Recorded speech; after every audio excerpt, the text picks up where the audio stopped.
ফালাম্মা আসলামা ওয়া তাল্লাহু লিল জাবিন।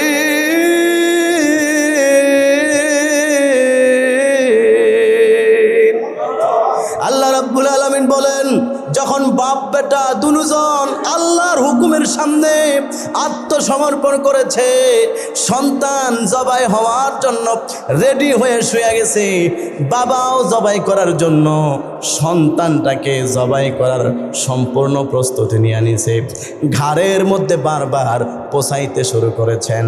আল্লাহ রাব্বুল আলামিন বলেন, ওয়ানাদাইনাহু আইয়া ইব্রাহিম।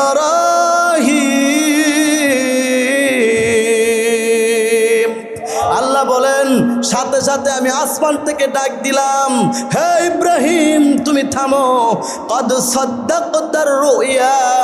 আমি আল্লাহ তাআলা তোমার কাছে যেই স্বপ্নে চেয়েছিলাম তোমার প্রিয় জিনিস কুরবানি করো, ইব্রাহিম তোমার কুরবানি হয়ে গেছে, তোমার স্বপ্ন বাস্তবায়ন হয়ে গেছে। জোরে বলেন সুবহানাল্লাহ।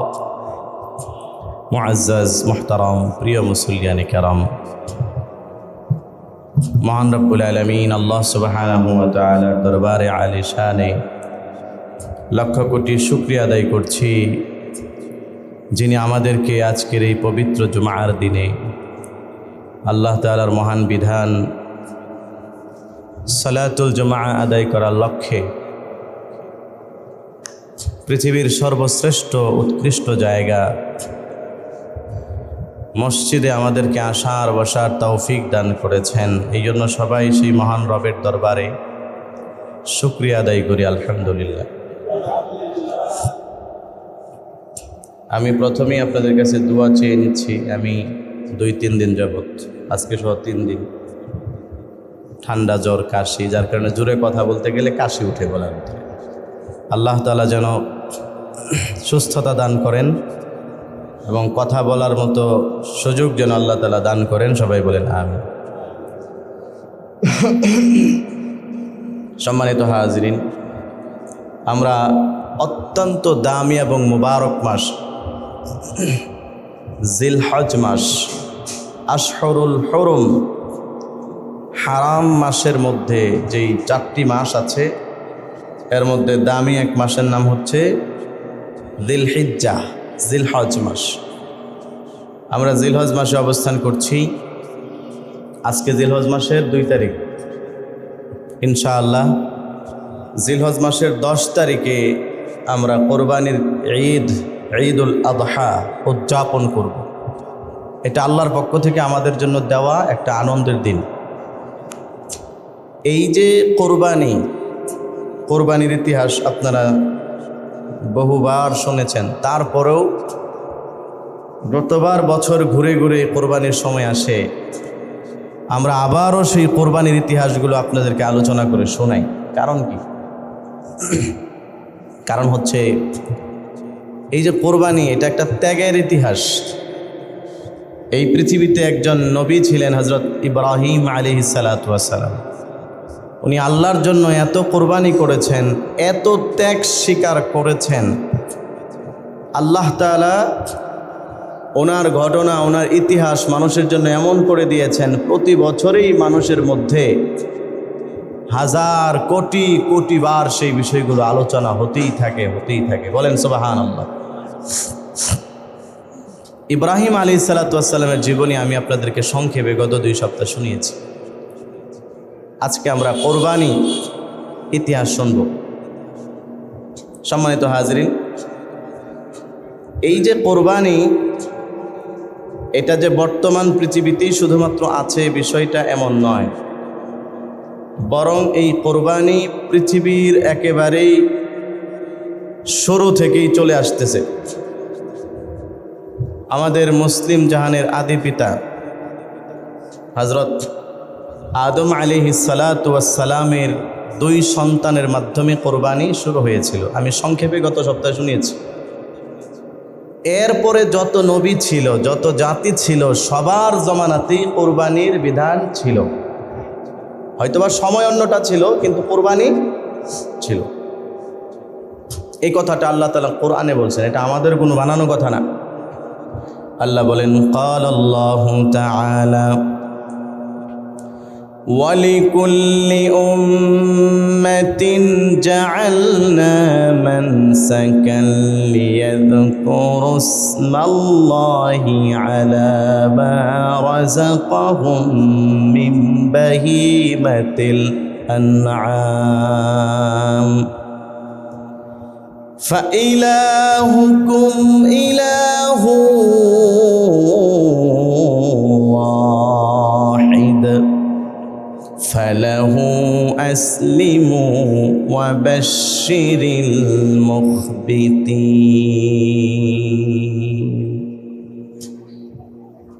আমার ভাইরা, সূরাতুল হজ 34 নম্বর আয়াতে আল্লাহ রাব্বুল আলামিন বলেন, এই পৃথিবীতে যত উম্মত ছিল, যত জাতি ছিল, সবার জন্যই কোরবানির বিধান আমি আল্লাহ রেখেছিলাম। আমি আল্লাহ রাব্বুল আলামিন তাদের সকলের জন্যই কোরবানির বিধান দিয়েছি এবং তারা সকলেই আল্লাহ পাকের জন্য যুগে যুগে কোরবানি করেছে। বলেন সুবহানাল্লাহ। এমন কোনো নবী ছিল না, এমন কোনো জাতি ছিল না যাদের সময় কোরবানি ছিল না। এখন আমরা যেই কোরবানি করি, নবী মুহাম্মদুর রাসূলুল্লাহ সাল্লাল্লাহু আলাইহি সাল্লামের জামানা থেকে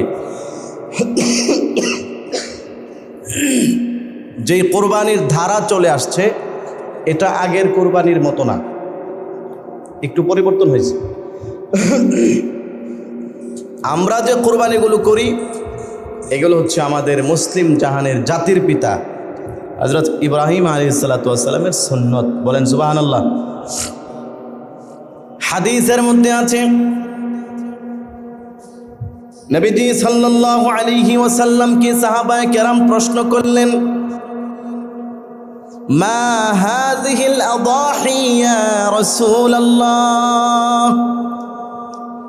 সাহাবায়ে কেরাম নবীজিকে জিজ্ঞেস করলেন, ইয়া রাসূলুল্লাহ, এই কুরবানিটা কি জিনিস, কুরবানিটা কি? নবীজি তখন তাদেরকে বললেন, ক্বালা সুন্নাতু আবিকুম ইব্রাহিম। কুরবানি হচ্ছে তোমাদের মুসলিম জাহানের জাতির পিতা ইব্রাহিম আলাইহিস সালাতু ওয়াস সালামের সুন্নাত। সাহাবায়ে কেরাম আবার প্রশ্ন করলেন, ক্বালু ফামা লানা ফিহা ইয়া রাসূলুল্লাহ। ওগো আল্লাহর নবী, এই কোরবানির মাধ্যমে আমাদের জন্য কি আছে? আমাদের জাতির পিতা ইব্রাহিমের সুন্নাত সেটা বুঝতে পারলাম, কিন্তু কোরবানি করলে আমাদের লাভ কি, আমাদেরকে কি দেওয়া হবে? আল্লাহর রাসূল বলেন, ক্বালা বিকুল্লি শাআরাতিন হাসানা। কোরবানির পশুর গায়ে যতগুলো পশম থাকবে, ওই প্রত্যেকটা লুমের বিনিময়ে আল্লাহ তাআলা একটি করে নেকি দান করবে। আর একটু জোরে বলেন সুবহানাল্লাহ। আমি তো অসুস্থ, আপনারা কি অসুস্থ নাকি? আপনারা একটু জোরে বললেন, তাহলে তো আমার শরীরে একটু শক্তি আসবে ইনশাআল্লাহ। জোরে বলেন সুবহানাল্লাহ। ক্বালু ফাসসুফু ইয়া রাসূলুল্লাহ। সাহাবায়ে কেরাম আবার প্রশ্ন করলেন, তাহলে সুফ এর ব্যাপারে কি হবে? সুফ মানে হলো, একটা ব্যাখ্যা হচ্ছে বড় পশমের গোড়ায় যে ছোট ছোট পশম থাকে, এগুলোর বিনিময়ে কি নেকি দেওয়া হবে কিনা। আরেকটা ব্যাখ্যা হচ্ছে ভেড়া এবং দুম্বা, এগুলোর গায়ে অন্য পশুর তুলনায় পশম কয়েক হাজার গুণ বেশি থাকে। ইয়া রাসূলুল্লাহ, আমরা জানতে চাই তাহলে ওই সমস্ত পশম এবং লুমের বিনিময়ে কি দেওয়া হবে? আল্লাহর রাসূল বলেন, ক্বালা বিকুল্লি শাআরাতিন মিনাস সুফি হাসানাতুন। ওই পশুর গায়ে যতগুলো ছোট ছোট লোমকূপ আছে, ওইগুলোর বিনিময়ে আল্লাহ একটা করে নেকি দান করবে। এই হচ্ছে কুরবানির দিলে তোমাদের জন্য লাভ। সম্মানিত হাজিরিন, এই যে ফজিলতপূর্ণ কোরবানি, এই কোরবানি আমাদের যেটা, এটা হলো ইব্রাহিম আলাইহিস সালামের সুন্নত। এটার ইতিহাস আল্লাহ রাব্বুল আলামিন কুরআনুল কারীমে সূরাতুস সাফফাতে উল্লেখ করেছেন। আল্লাহ রাব্বুল আলামিন কুরআনুল কারীমের মধ্যে বলেন, وَإِذِ ابْتَلَى إِبْرَاهِيمَ رَبُّهُ بِكَلِمَاتٍ فَأَتَمَّهُنَّ। আল্লাহ বলেন, ইয়া রাসূলুল্লাহ, আপনি স্মরণ করেন সেই সময়ের কথা যখন আপনার রব ইব্রাহিমকে বিভিন্নভাবে পরীক্ষা করেছেন। আমার আল্লাহ সার্টিফিকেট দেয়, ফাআতাম্মাহুন্না, আমি আল্লাহ যতগুলো পরীক্ষা করেছি সবগুলো পরীক্ষার মধ্যে পরিপূর্ণভাবে 100 পেয়ে উত্তীর্ণ হয়েছেন ইব্রাহিম। বলেন সুবহানাল্লাহ। কোন পরীক্ষায় আমি আল্লাহ তাআলা ওনাকে ফেল করাইতে পারিনি। ফাআতাম্মাহুন্না, উনি সবগুলো পরীক্ষায় পরিপূর্ণ করেছেন, উত্তীর্ণ হয়েছেন। সুবহানাল্লাহ বলেন। ক্বালা ইন্নী জাইলুকা লিন্নাসি ইমামা। আল্লাহ রাব্বুল আলামিন বললেন, হে ইব্রাহিম, যতগুলো পরীক্ষা আমি আল্লাহ রাব্বুল আলামিন তোমাকে করেছি, তুমি সব পরীক্ষায় পাশ করেছ। সুতরাং আমি আল্লাহ রাব্বুল আলামিন তোমাকে এই পৃথিবীর সমস্ত মানুষের জন্য নেতা বানাবো। বলেন সুবহানাল্লাহ। আল্লাহ বলতেছেন, ইন্নী জাইলুকা লিন্নাস ইমামা, আমি তোমাকে নেতা বানাবো মানুষের জন্য। ক্বালা ওয়া মিন যুররিয়াতি, ইব্রাহিম আলাইহিস সালাম বললেন, তাহলে আমার বংশধরদের থেকেও আপনি আরো নেতা বানান। আল্লাহ রাব্বুল আলামিন আয়াতের শেষাংশে বলেন, ক্বালা লা ইয়ানালু আহদিয যালিমিন।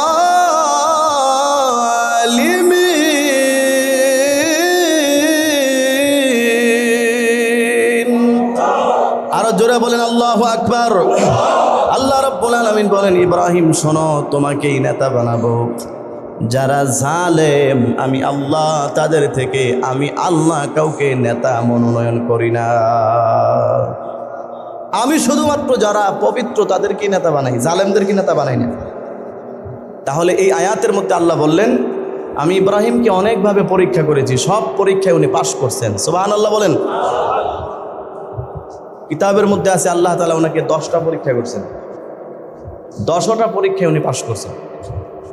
এর মধ্যে কিছু পরীক্ষা এই কোরবানির ইতিহাস। ইব্রাহিম আলাইহিস সালাতু ওয়াস সালাম বিয়ে করেছেন, দীর্ঘদিন হয়ে গেল, কিন্তু কোনো সন্তান ওনার ঘরে আসে না। ওনার স্ত্রীর গর্ভে কোনো রকম সন্তান জন্ম হয় না। লম্বা ইতিহাস, শুধুমাত্র সংক্ষেপ করে বলছি। ওনার প্রথম যে স্ত্রী ছিল হযরত সারা আলাইহিস সালাতু ওয়াস সালাম, উনি একজন রাজকুমারী ছিলেন, কিন্তু ওনার গর্ভ থেকে কোনো সন্তান আসে নাই। ওনাকে নিয়ে ইব্রাহিম আলাইহিস সালাতু ওয়াস সালাম ওনার দেশের মধ্যে দিনের কাজ যখন করতে পারলেন না, কাফেরদের যন্ত্রণায় অতিষ্ঠ হয়ে তিনি তিনার নিজের দেশ ছেড়ে দেওয়ার নিয়ত করলেন, হিজরত করার। আমাদের নবীজিও হিজরত করেছেন। এই পৃথিবীর প্রায় অধিকাংশ নবীগণই তাদের দেশ ছেড়েছিলেন, কারণ ইসলাম প্রচারের জন্য তাদের জন্মভূমিটা উপযুক্ত ছিল না। ইব্রাহিম আলাইহিস সালাতু ওয়াস সালাম যখন কোনোভাবেই ওনার দেশে ইসলাম প্রচার করতে পারলেন না, সেই সময় উনি নিয়ত করলেন দেশ ছেড়ে দিবেন। আল্লাহ রাব্বুল আলামিন ওনার সেই সময়ের কথাটা কোরআনুল কারীমের মধ্যে উল্লেখ করেছেন। ইব্রাহিম আলাইহিস সালাতু ওয়াস সালাম তখন সেই সময় বললেন, ইন্নী যাহিবুন ইলা রাব্বি সায়াহদিন। আল্লাহ রাব্বুল আলামিন বলেন, আমি আমার, ইব্রাহিম বলেছিল আমি আমার রবের দিকে চলে যাচ্ছি, সায়াহদিন, তিনি আমাকে সঠিক পথ দেখাবেন। সুতরাং এই দেশে থাকবো না, চোখ যেই দিকে যায় সেই দিকে চলে যাব। পথ দেখাবেন কে? আরে ঘুমায়েন না, বলেন পথ দেখাবেন কে? ইব্রাহিম নবী বলতেছেন আমার রবই আমাকে পথ দেখাবে, দেশ ছেড়ে দিলাম। চলে গেলেন ওনার স্ত্রীকে নিয়ে। পথিমধ্যে যখন তিনি মিশর হয়ে যাচ্ছেন, মিশরের প্রধানমন্ত্রীর চরিত্র ভালো ছিল না, সুন্দরী মেয়েদেরকে নিয়ে নিয়ে দর্শন করতো, এটা ছিল তার স্বভাব। ইব্রাহিম আলাইহিস সালাতু ওয়াস সালামের স্ত্রী ছিলেন পরমা সুন্দরী। এই জন্য ঐতিহাসিকবিদগণ লিখেছেন পৃথিবীর প্রথম বিশ্ব সুন্দরী ইব্রাহিম আলাইহিস সালামের স্ত্রী হযরত সারা আলাইহিস সালাতু ওয়াস সালাম। ওনাকে দেখে সেই রাজার দলেরা ওনাকে নিয়ে গেল কুকর্ম করার জন্য। লম্বা ইতিহাস সংক্ষেপ করে বলছি, বারবার চেষ্টা করলো কিন্তু তিনি কিছুই করতে পারলেন না। ওনার ধারে কাছেও যেতে পারে না, এর আগেই প্যারালাইসিস হয়ে হাত পা অবশ হয়ে জমিনের মধ্যে পড়ে যায়। এটার কারণ হচ্ছে উনি সতী সাধবী ছিলেন, আবার এই দিক দিয়ে ইব্রাহিম নবী দোয়া করতেছিলেন আমার স্ত্রীর যেন কোনো ক্ষতি না হয়। এই জন্য মুফাসসিরিনে কেরামগণ বলেন আল্লাহ রাব্বুল আলামিন ওই জালেম বাদশাহ ওনার স্ত্রী সারার সাথে কি কি করতে চায় প্রতিটা বারের ঘটনা ওনাকে লাইভ টেলিকাস্টের মতো ইব্রাহিম নবীকে সেই দিন দেখিয়েছিলেন। বলেন সুবহানাল্লাহ। আধুনিক জমানায় এখন লাইভ বের হয়েছে, আমরা ক্যামেরা দিয়েই লাইভ হয়, কিন্তু আজ থেকে সেই হাজার হাজার বছর আগে, প্রায় 8,000 9,000 বছর আগে, সেই সময় আল্লাহ তাআলা ওনার স্ত্রীর বিষয়গুলো ইব্রাহিম নবীর সামনে ওনার থেকে কত কিলোমিটার দূরে কি হচ্ছে সব সরাসরি দেখাইছে। সুবহানাল্লাহ বলেন। ইব্রাহিম নবীর স্ত্রীকে যখন কোনোভাবে শ্লীলতাহানি করতে পারলেন না, সর্বশেষ সেই রাজা বলল এমন একজন পুত পবিত্র মহিলাকে ধরে নিয়ে এসেছো, ওনার সাথে কখনো এই ধরনের নাজায়েজ কাজ করা যাবে না, সুতরাং যেখান থেকে ধরে নিয়ে এসেছিলে সম্মানের সাথে তারে ওই জায়গার মধ্যে ফিরাইয়া দিয়ে আসো। বলেন সুবহানাল্লাহ। যখন উনি ওনাকে ফিরাইয়া দিলেন তখন ওনার রাজদরবার থেকে একজন বাদী উপহার দিলেন। খুশি হয়ে যে মহিলাটা অনেক পবিত্র, তার সেবা করার জন্য একজন কাজের লোক দিলেন। সেই বাদীর নাম হচ্ছে হাজার, আমরা যাকে বাংলায় বলি হযরত হাজারা আলাইহিস সালাতু ওয়াস সালাম। উনি অনেক সুন্দরী ছিলেন। এই বাদীকে নিয়ে যখন ইব্রাহিম নবীর কাছে গেলেন এবং ওনারা যখন হিজরত করে পরে আরেক দেশের মধ্যে চলে গেলেন, কিন্তু ওনার স্ত্রীর গর্ভে কোনো সন্তান হয় না, তখন উনি নিজে খুশি হয়ে ওনার স্বামীকে বললেন আপনি হাজারাকে বিয়ে করেন, হতে পারে তার গর্ভ থেকে সন্তান আসবে। ইব্রাহিম আলাইহিস সালাতু ওয়াস সালাম তখন হাজারা আলাইহিস সালাতু ওয়াস সালামকে বিয়ে করলেন। ওনাকে যখন বিয়ে করলেন, বিয়ের পরে উনি প্রতিনিয়ত সন্তানের জন্য আল্লাহর কাছে দোয়া করেছেন। বলেন সুবহানাল্লাহ। আল্লাহ তাআলা সেই ঘটনা বিস্তারিত কোরআনে বলেন। ইব্রাহিম আলাইহিস সালাতু ওয়াস সালাম তখন দোয়া করলেন রব্বি হাবলি মিনাস সালিহিন।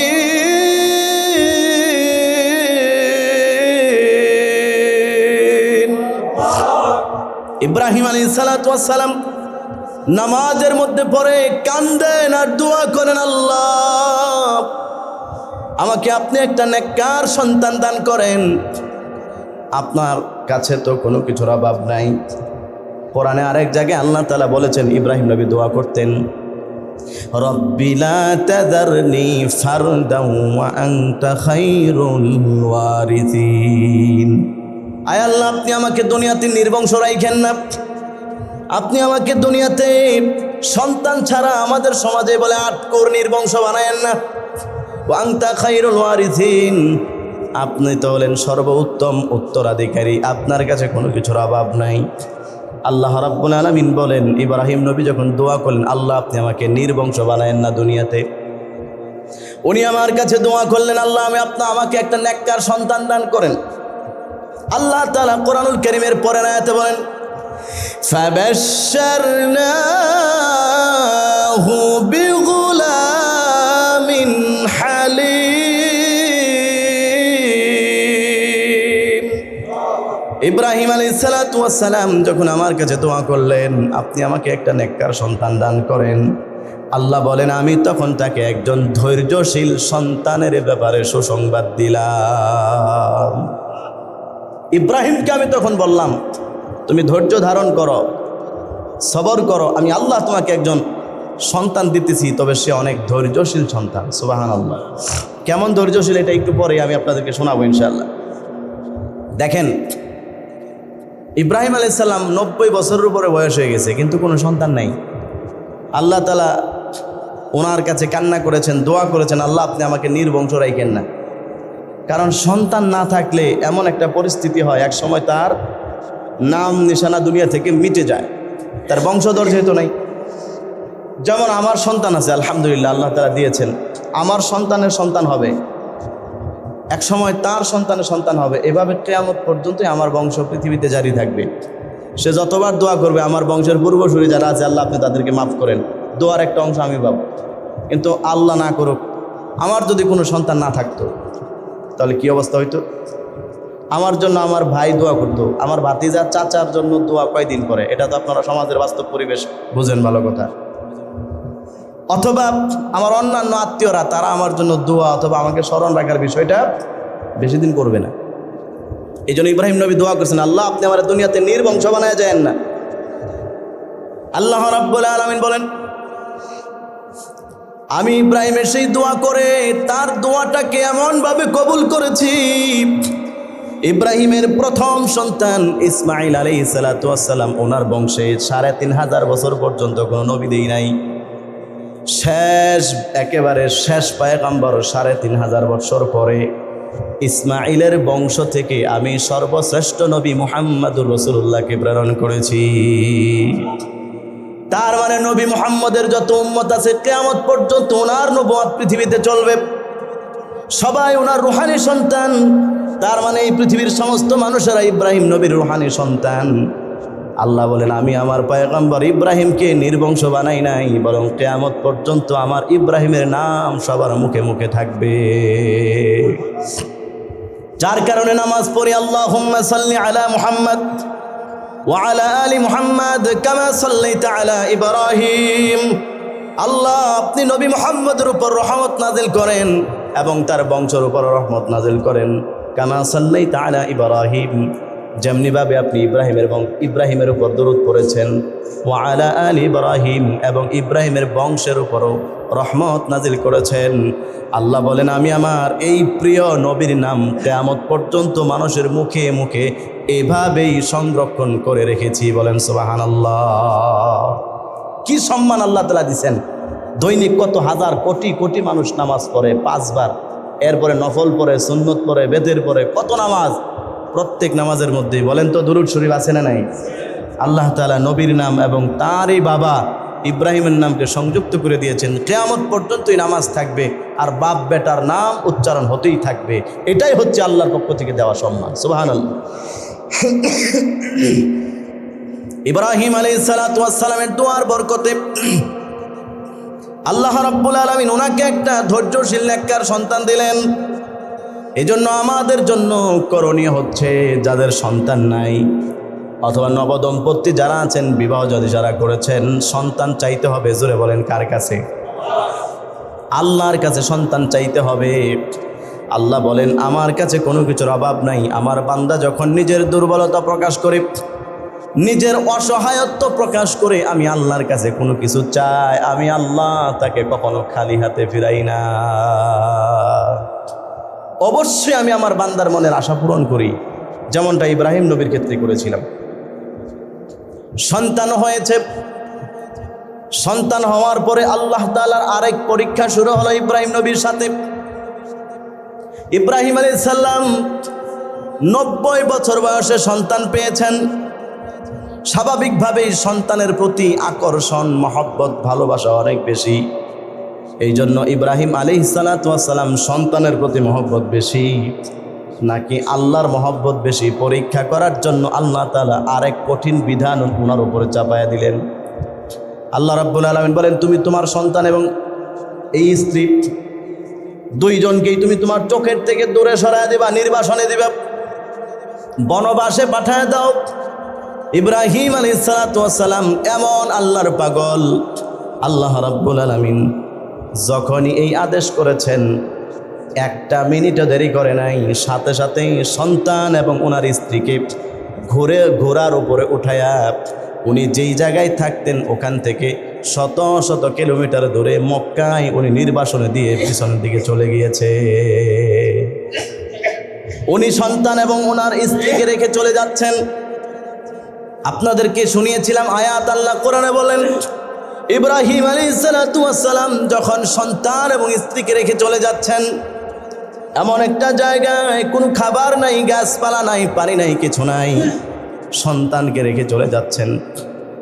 ওনার স্ত্রী পিছন দিক দিয়ে বারবার ডাকে, ও স্বামী কোথায় যান, আবার আসবেন নাকি, নাকি একবারে চলে যাচ্ছেন, কেন রেখে যাচ্ছেন, কারণ কি, কোনো একটা কিছু বলেন, কমপক্ষে মনের মধ্যে যেন সান্ত্বনা পায়। ইব্রাহিম আলাইহিস সালাতু ওয়াস সালাম এমন একজন আল্লাহর পাগল, আল্লাহর ভালোবাসায় এমন পাগল পারা ছিলেন, উনি কিছুই বলেন না, ডাইরেক্ট সামনের দিকে চলে যাচ্ছেন, পিছনেও তাকায় না। সন্তানের দিকে তাকাইলে যদি মহব্বত লাগে। ওনার স্ত্রী শেষ পর্যন্ত বললেন, স্বামী আমার কিচ্ছু বলার দরকার নাই, শুধুমাত্র একটা প্রশ্নের উত্তর দেন, আপনি কি আপনার নিজের ইচ্ছায় এখানে আমাদেরকে রেখে যাচ্ছেন, নাকি আল্লাহ পাকের ইচ্ছায় রেখে যাচ্ছেন, শুধু এতটুকু আমাদেরকে বলেন, আর কিছুই লাগবে না। ইব্রাহিম আলাইহিস সালাতু ওয়াস সালাম দ্বিতীয়বার শুধু মাথাটা নাড়াইলেন। কোন বর্ণনায় আছে আঙ্গুল দিয়া উপরের দিকে ইশারা করে বুঝা দিলেন, ও আমার স্ত্রী শোনো, আমি তোমাদেরকে আমার নিজের ইচ্ছায় এই জায়গার মধ্যে রেখে যাচ্ছি না। 90 বছর বয়সে আমার সন্তান হয়েছে, এই কলিজার টুকরা সন্তানকে আমি এমনি রেখে যাচ্ছি না। উপরের দিকে আঙ্গুলটা দিয়া বলে, আমি আমার আল্লাহর আদেশে, আল্লাহর সন্তুষ্টির জন্য তোমাদেরকে রেখে যাচ্ছি। স্ত্রীও এমন ইমানদার, এমন পাকাপুক্ত ঈমানওয়ালা। এবার স্বামীকে ডাক দিয়া বলে, স্বামী আমার আপনি চলে যান, যেই আল্লাহর আদেশে, আল্লাহর নির্দেশে, আল্লাহকে খুশি করার জন্য আমাকে এবং আমার নবজাতক সন্তানকে এখানে রেখে যাচ্ছেন, আমারও কোনো আপত্তি নাই, আমি বিশ্বাস করি ওই আল্লাহ আমার জন্য যথেষ্ট। বলেন সুবহানাল্লাহ। ইব্রাহিম আলাইহিস সালাম চলে গেলেন। তাফসিরে আছে মাঝে মধ্যে উনি দেখতে আসতেন, 6 মাস 1 বছর পরে দেখতে আসতেন। এটা ছিল আল্লাহর পক্ষ থেকে ওনার একটা বিশাল পরীক্ষা। দীর্ঘদিন চলে গেল। এবার সন্তান যখন একটু বড় হলো, মোটামুটি 13 বছর বয়স, এতটুকু বয়স যখন সন্তানের হলো, এবার ইব্রাহিম নবী যখন দেখতে আসেন, সন্তান বাবার হাত ধরে হাঁটতে পারে, সন্তান বাবার হাত ধরে বাজারে যেতে পারে।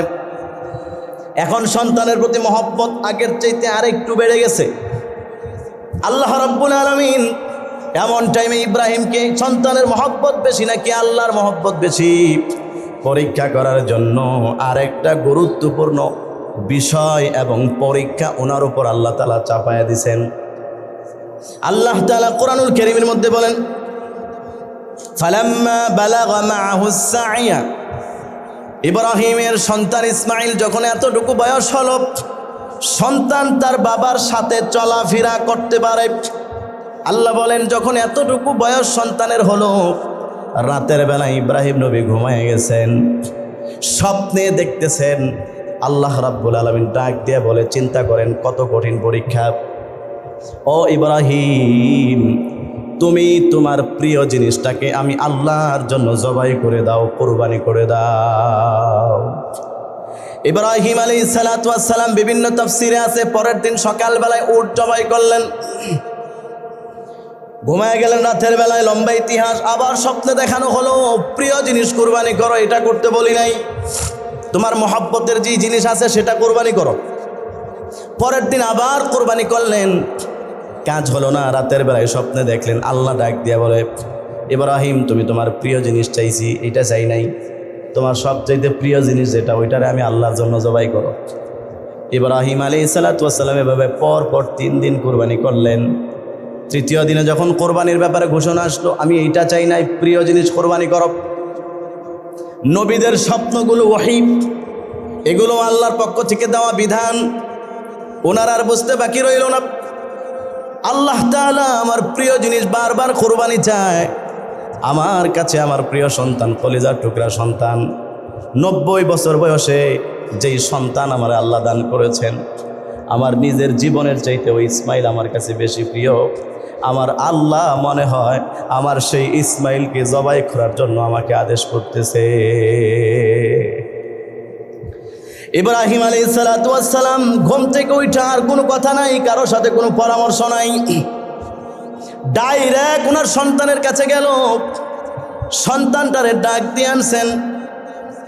সন্তানটাকে ডাক দিয়ে না কাছে বসাইছেন, তারপরে বলতেছেন, ক্বালা ইয়া বুনাইয়া ইন্নী আরা ফিল মানাম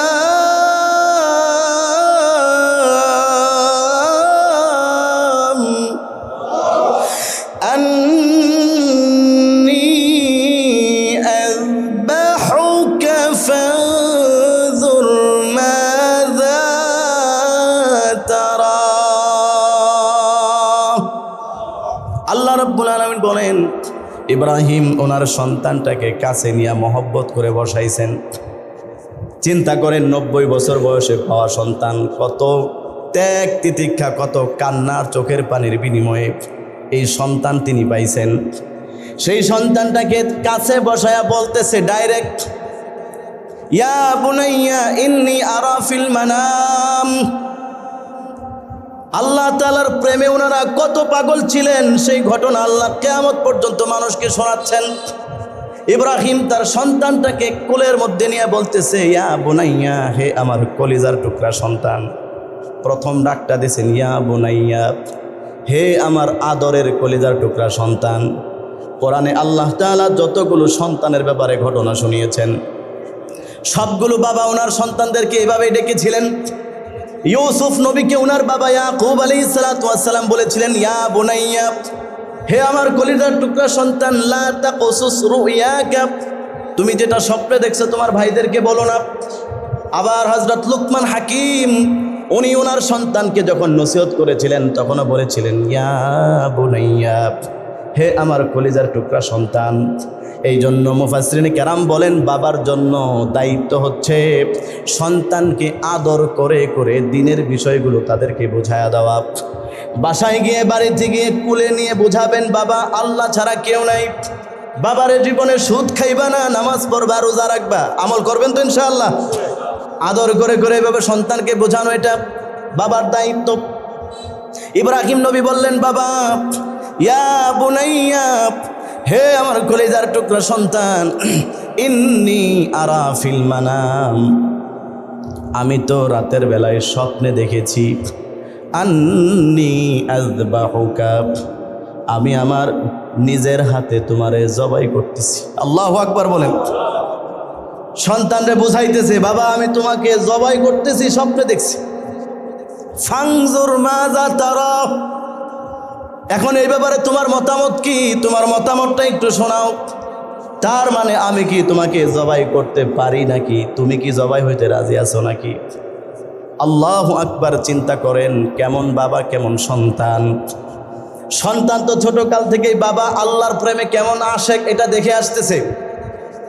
সন্তান আর বুঝতে বাকি নাই, যেই বাবা জন্মের পরে আল্লাহর হুকুম পালনের জন্য আমার এক গাছপালা খাবার দাবার কিছু নাই, এমন একটা নির্জন মরুভূমির মধ্যে ফালায়া যাইতে পারে, এই বাবা স্বপ্নে দেখছে আমারে জবাই করবে। আমারে জবাই করা বাবার জন্য ব্যাপারও না, কারণ আমার বাবার কাছে আমার মহব্বতের চাইতে আল্লাহর মহব্বত অনেক বেশি। বলেন সুবহানাল্লাহ। এতটুকু সন্তান বুঝতে পারছেন এটা। আমি যদিও বলি আব্বা আপনি আমার জবাই করেন না, তারপরও আমার বাবা আল্লাহর যেই পাগল, আমাকে ছাড়বে না, এটা উনি ঠিকই বুঝতে পারছেন। এই জন্য উনি সাথে সাথে বলতেছেন, ইব্রাহিম আলাইহিস সালাতু ওয়াস সালাম যখন বললেন আমি তোমাকে জবাই করতে দেখছি, এখন তুমি কি বলো? সন্তান সাথে সাথে কোরআনুল কারীমের মধ্যে আল্লাহ বলেন, ক্বালা ইয়া আবাতি ফাআল মা তু'মার সাতাজিদুনি ইনশাআল্লাহু মিনাস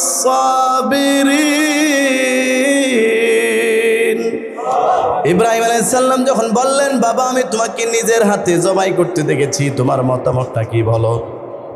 ইসমাঈল আলাইহিস সালাম তখন বললেন, ইয়া আবাতি ফাআল মা তুমার, হে আমার কলিজার টুকরা বাবা, ইফআল মা তুমার, আমার আল্লাহ আপনাকে যেটা করতে বলেছে আপনি তাড়াতাড়ি সেটা করে ফেলেন। তার মানে আপনি আমাকে তাড়াতাড়ি জবাইয়ের ব্যাপারে প্রস্তুতি নেন। জোরে বলেন সুবহানাল্লাহ। তবে আমি আপনাকে এতটুকু আশ্বস্ত করি, সাতাজিদুনি ইনশাআল্লাহু মিনাস সাবিরিন, আপনি আমাকে ধৈর্যশীলদের মধ্যে পাবেন। বলেন সুবহানাল্লাহ। এটাই আল্লাহ তাআলা কোরআনের শুরুতে বলেছেন, আমি ইব্রাহিমকে এমন একটা সন্তান দান করেছি, বিগুলামিন হালিম, যেই সন্তানটা অনেক বেশি ধৈর্যশীল। বলেন সুবহানাল্লাহ। ধৈর্যশীল সন্তান না হলে বাবার আনুগত্য এমনভাবে করতো না, এবং বাবাকে এতটুকু গ্যারান্টি দিত না যে আপনি আমাকে জবাই করেন, আপনি আমার ধৈর্যশীল পাবেন, তার মানে আমি আপনাকে কষ্ট দিব না। বলেন সুবহানাল্লাহ। আল্লাহ রাব্বুল আলামিন বলেন, এর মাঝখানে লম্বা ইতিহাস আছে। ইব্রাহিম আলাইহিস সালাম ওনার মাকেও কিছু বলে নাই, হাজার আলাইহিস সালামকে কিছু বলে নাই, সন্তানকে শুধু বলছেন তোমাকে জবাই করব, রেডি হও। সন্তান আল্লাহর জন্য জবাই হওয়ার জন্য রেডি হয়ে বাবার সাথে রওনা দিয়ে দিচ্ছেন। জমজম কূপের পাশে ওনাদের বাসা। এখান থেকে সন্তানকে বের হয়ে হাতের মধ্যে রশি নিয়া ছুরি নিয়া ইব্রাহিম চলতেছেন সন্তানকে মিনার প্রান্তরে নিয়ে জবাই করবেন। যখন কিছু দূর গেলেন, সন্তানকে জবাই করার জন্য যাচ্ছেন, শয়তান আসলো। আসার পরে বলতেছে, ইব্রাহিম শোনো, আল্লাহর সব হুকুম মানা জরুরি না। এমনও তো হতে পারে তুমি যদি তোমার কলিজার টুকরা সন্তানটাকে জবাই না করো, আল্লাহ তোমাকে মাফ করে দিবেন, সমস্যা নাই। আল্লাহর কাছে ক্ষমা চাইলে আল্লাহ অনেক দয়াবান, আল্লাহ মাফ করে। সুতরাং সন্তানটারে জবাই করার দরকার নাই। ইব্রাহিম আলাইহিস সালাম দেখলেন, আরে এই শয়তান তো দেখা যায় আমাকে আল্লাহর হুকুম পালন করা থেকে বাধা দেওয়ার জন্য আসছে। সাথে সাথে মাটি থেকে 7টা পাথর জমা করে শয়তানকে তাড়ানোর জন্য 7টা পাথর নিক্ষেপ করেছেন। আল্লাহু আকবার বলেন। আল্লাহ রাব্বুল আলামিন বলেন, ও পৃথিবীর মানুষ তাকায় দেখো, ইব্রাহিম আলাইহিস সালাম আমি আল্লাহর জন্য কত পাগল। নিজের সন্তানকে জবাই করবে, জবাই না করার কোনো বাহানা সে তালাশ করে না, বরং শয়তান বাধা দেওয়ার কারণে উল্টা শয়তানকে পাথর মারতেছে।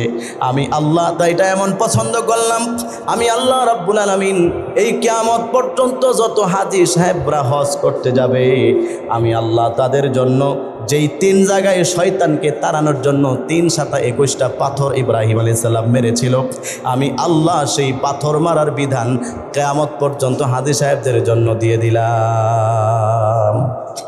ইব্রাহিম আলাইহিস সালামের স্মৃতি এটা, যে আমি ইব্রাহিম আলাইহিস সালামের এই স্মৃতিটা তোমাদের মাঝে স্মরণ করিয়ে রাখতে চাই, স্মরণীয় করে রাখতে চাই। আজকে অনেকে সেই জায়গার মধ্যে হাজী সাহেবগঞ্জ যাওয়ার পরে আবেগ আপ্লুত হয়, পাথর মারে। আবেগ আপ্লুত হয়ে কেউ জুতা নিক্ষেপ করে, কেউ ব্যাগও নিক্ষেপ করে যে শয়তানরে আজকে মারি। কিন্তু মূলত এখানে তো পাথর মারা উদ্দেশ্য না। এখান থেকে যে শিক্ষাটা আল্লাহ তাআলা পৃথিবীর সবাইকে দিতে চায়, সেটা হচ্ছে তোমার জীবনেও এই চিন্তা চেতনা বাস্তবায়ন করতে হবে। ইব্রাহিম যেরকম আল্লাহর হুকুমের বাধা যে দিছে, তাকে পাথর মাইরা শায়েস্তা করছে, তোমার জীবনেও আল্লাহর হুকুম পালন করার ক্ষেত্রে যেই জিনিস বাধা দিবে, প্রয়োজনে ওরে পাথর মাইরা পিটায়া শায়েস্তা করে তারপরেও তুমি আল্লাহর হুকুমের সামনে তোমার মাথা নত রাখবা। এটাই হলো মূলত ওই জায়গার শিক্ষা। কিন্তু ওই শিক্ষা অনেক হাজী সাহেবরা গ্রহণ করে না, খালি ওইখানে পাথর মারতে পারলেই মনে করে যে আমার হজ হয়ে গেছে। আসলে বিষয়টা এরকম না, শুধু পাথর মারার উদ্দেশ্য না, উদ্দেশ্য হচ্ছে মানুষকে এটা শিক্ষা দেওয়া যে আল্লাহর হুকুমের সামনে যেই জিনিস বাধাগ্রস্ত হবে, বাধা দিতে চাইবে, ওকেই তোমার দূর করে দিতে হবে। সুতরাং আল্লাহর হুকুম পালন করতে গিয়ে যদি আপনাকে আপনার স্ত্রী বাধা দেয়, স্ত্রীর সাথে আপনার সম্পর্ক ছিন্ন করতে হবে।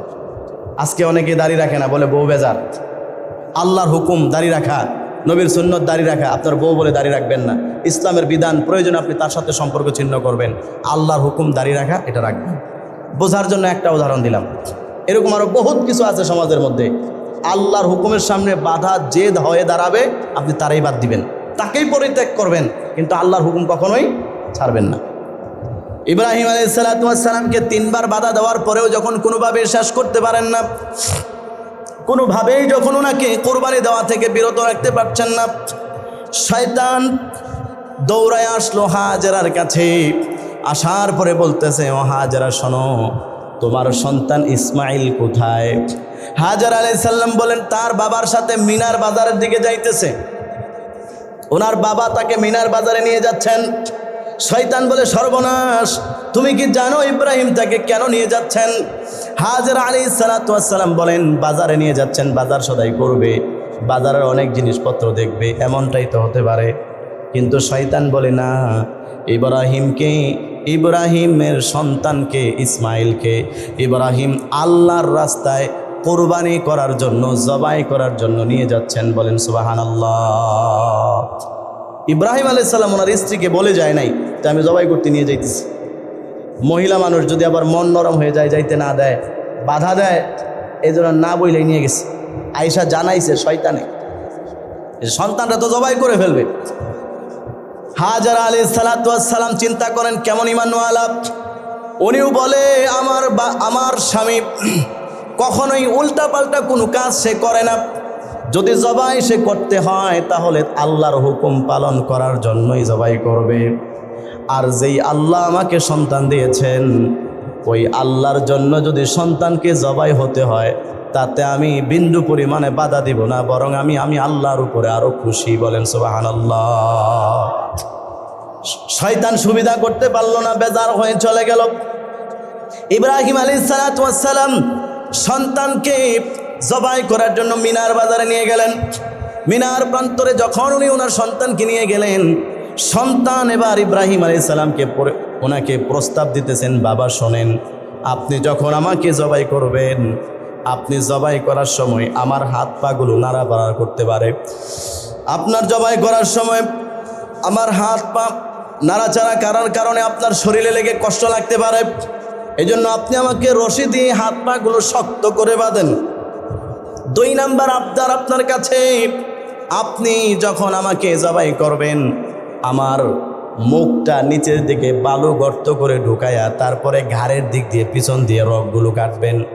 কারণ সামনের দিক দিয়ে যখন জবাই করবেন, এমন হতে পারে সন্তানের চোখের দিকে চোখ পড়লে আপনার মায়া লেগে যাবে, আল্লাহর হুকুম আপনি পালন করতে পারবেন না।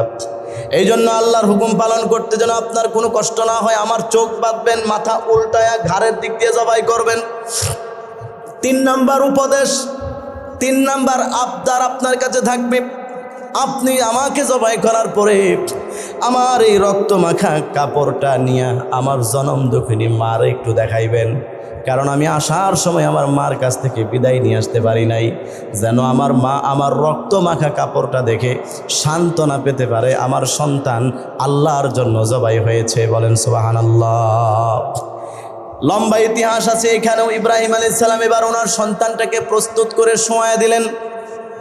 ওনার সন্তানকে মাটি গর্ত করে মুখটা মাটির নিচে ঢুকাইয়া দিলেন। ওনার সন্তানের বুকের মধ্যে বসে রশি দিয়ে হাত পা বেঁধে ইব্রাহিম আলাইহিস সালাতু ওয়াস সালাম ওনার সন্তানটাকে জবাই করার সম্পূর্ণ প্রস্তুতি নিয়ে জবাই করতে শুরু করেছেন। সুবহানাল্লাহ বলেন। আল্লাহ রাব্বুল আলামিন কোরআনুল কারীমের মধ্যে বলেন, ফালাম্মা আসলামা ওয়া তাল্লাহু লিল জাবিন।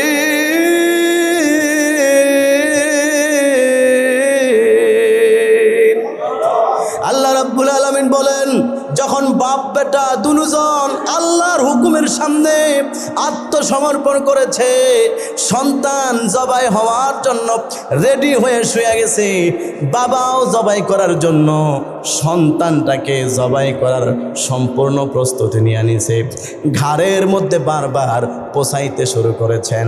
আল্লাহ রাব্বুল আলামিন বলেন, ওয়ানাদাইনাহু আইয়া ইব্রাহিম।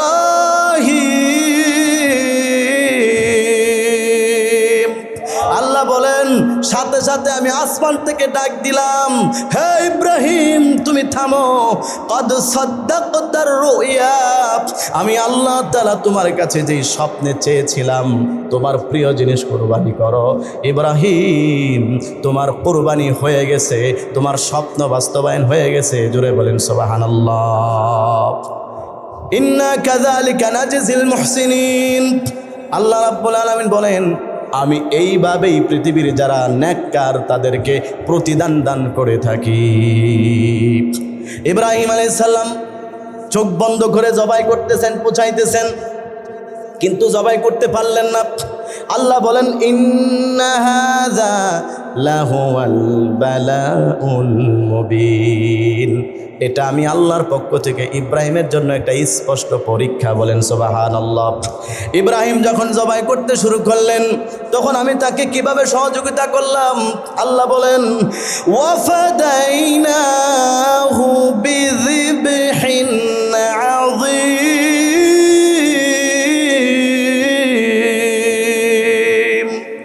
ইব্রাহিম যখন তার সন্তানকে জবাই করতে শুরু করেছে, আমি আল্লাহ আমার পক্ষ থেকে একটা বিশাল কোরবানির পশু দিয়ে ওনাকে সহযোগিতা করলাম। বলেন সুবহানাল্লাহ।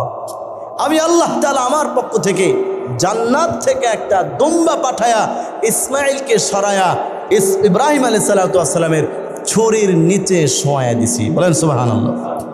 ইব্রাহিম আলাইহিস সালাম জবাই করছেন, হাতের মধ্যে যখন রক্ত লেগে গেছে উনি খুশি হয়ে গেছেন, আলহামদুলিল্লাহ আমি আল্লাহর জন্য মনে হয় সন্তানকে জবাই করে ফেলছি। কিন্তু যখন উনি চোখ খুলছেন, চোখ খুলে তাকায় দেখে একটা দুম্বা জবাই হয়ে গেছে। ইব্রাহিম আলাইহিস সালাতু ওয়াস সালামের সন্তান ইসমাইল আলাইহিস সালাম পাশে দাঁড়ায়া এই দৃশ্য দেখতেছে আর মুস্কি মুস্কি হাসতেছেন। আল্লাহু আকবার বলেন। মুফাসসিরিনে কেরাম লিখেছেন যে ইব্রাহিম আলাইহিস সালাতু ওয়াস সালাম যখন ওনার সন্তানকে চোখ বন্ধ করে পুছাইতে শুরু করছেন, আল্লাহ রাব্বুল আলামিন জিব্রাইলকে আদেশ করলেন, জিব্রাইল, ইব্রাহিম আলাইহিস সালাতু ওয়াস সালাম যেই পরিমাণ আমার পাগল, যেই পরিমাণ আমার ভালোবাসায় সে পাগল পারা, তাকে ঠেকানো যাবে না। সুতরাং সন্তানের গলা কাটার আগেই জান্নাত থেকে একটা পশু নিয়ে তার ছুরির নিচে শোয়া দাও। সুবহানাল্লাহ বলেন। এজন্য তাকবীরে তাশরিক যে আমরা পড়ি, এই তাকবীরে তাশরিকের নেপথ্যে ইতিহাস কি, কারণ কি? ফকিহগণ লিখেছেন, ইব্রাহিম আলাইহিস সালাতু ওয়াস সালাম যখন আল্লাহু আকবার এই বলে যখন ছুরি চালায়া দিছেন, উনি তো জবাই করতে শুরু করছেন। এই জন্য জিব্রাইল আলাইহিস সালাম যখন উপর থেকে নামতেছেন তখন তিনি জোরে একটা আওয়াজ দিলেন, আল্লাহু আকবার, আল্লাহু আকবার। এই আওয়াজ দেওয়ার পরে ইব্রাহিম আলাইহিস সালাতু ওয়াস সালাম উপরের দিকে তাকাইছেন। কে আওয়াজ দেয় উপর থেকে? তাকায় দেখেন হযরত জিব্রাইল আলাইহিস সালাতু ওয়াস সালাম আসতেছেন। তখন তিনিও পড়তে লাগলেন, আল্লাহু আকবার, আল্লাহু আকবার, লা ইলাহা ইল্লাল্লাহ। ইব্রাহিম আলাইহিস সালাম এতটুকু বললেন, লা ইলাহা ইল্লাল্লাহ, আল্লাহ ছাড়া কেউ নাই। এটা বলে আবার বুঝাইতে শুরু করছে। এবার জবাই করে ফেলছেন মনে করছেন, কিন্তু চোখ খুলে দেখে জবাই হয় নাই। ইসমাইল আলাইহিস সালাম পাশে দাঁড়ায় ছিলেন। ইসমাইল আলাইহিস সালাম তখন উনি আল্লাহর শুকরিয়া আদায় করার জন্য পড়তে লাগলেন, আল্লাহু আকবার, আল্লাহু আকবার, ওয়ালিল্লাহিল হামদ। এই তিনজনের যেই তাকবীর, এটাকে একত্রিত করেই এই জিলহজ মাসে পড়া হয় এই তাকবীর, যেটা আমরা আরাফার দিন আগামী আমাদের বাংলাদেশে আগামী শুক্রবার 9 তারিখ ফজর থেকে ইনশাআল্লাহ পড়া হবে 23 ওয়াক্ত নামাজে 13 তারিখ আসর পর্যন্ত। আল্লাহু আকবার, আল্লাহু আকবার, লা ইলাহা ইল্লাল্লাহু, ওয়াল্লাহু আকবার, আল্লাহু আকবার, ওয়ালিল্লাহিল হামদ। এই তাকবীরগুলো আমরা পুরুষেরা প্রতি ফরজ নামাজের পরে একবার জোরে পড়া ওয়াজিব, আর মহিলারা আস্তে আস্তে পড়া ওয়াজিব। বাড়িতে পড়বে বলে দিবেন। আরেকটা গুরুত্বপূর্ণ আমল হচ্ছে রোজা রাখা। আরাফার দিনের রোজা বাংলাদেশে 9 তারিখ আগামী শুক্রবার। আরাফার দিনের রোজা যদি কেউ রাখে, আল্লাহ রসুল বলেন, আমি আশা রাখি আল্লাহ তাআলা তার পিছনের 1 বছর এবং সামনের 1 বছর টোটাল 2 বছরের গুনাহ খাতা মাফ করে দিবেন। সুবহানাল্লাহ বলেন। এই জন্য এই আমলগুলো করব। আর এই কোরবানির ইতিহাস আমরা সবাই শুনলাম। ইব্রাহিম এবং ওনার সন্তানের ঘটনা আল্লাহ তাআলা কোরআনে খুব চমৎকারভাবে শোনাইছেন। আমরা মজা করে সেই ঘটনা শুনি, আমল করার চেষ্টা করি। আয়াতের শেষাংশে আরেকটা আয়াতে আল্লাহ বলেন, ওয়া তারাকনা আলাইহি ফিল আখিরিন, আমি পরবর্তীদের জন্যও এই বিধান রেখে দিয়েছি। ইব্রাহিম যেরকম তার প্রিয় জিনিস কোরবানি করছেন, তার পরবর্তী যত মানুষ পৃথিবীতে আসবে তাদের সকলের জন্য আমি তার প্রিয় জিনিস কোরবানির বিধান রেখে দিছি। আমি তাদের থেকে দেখতে চাই যে তারা আমি আল্লাহর জন্য তাদের প্রিয় জিনিসটাকে জবাই করতে পারে কিনা। বর্তমানে তো আর সন্তান জবাইয়ের বিধান নাই, সন্তান জবাই করা লাগে না, কারণ সন্তান আমাদের সবচেয়ে প্রিয় জিনিস। আল্লাহ তাআলা খুব ভালো করেই জানেন আমাদের ঈমান যেই দুর্বল, আমরা কেউ সন্তান জবাই করতে পারবো না।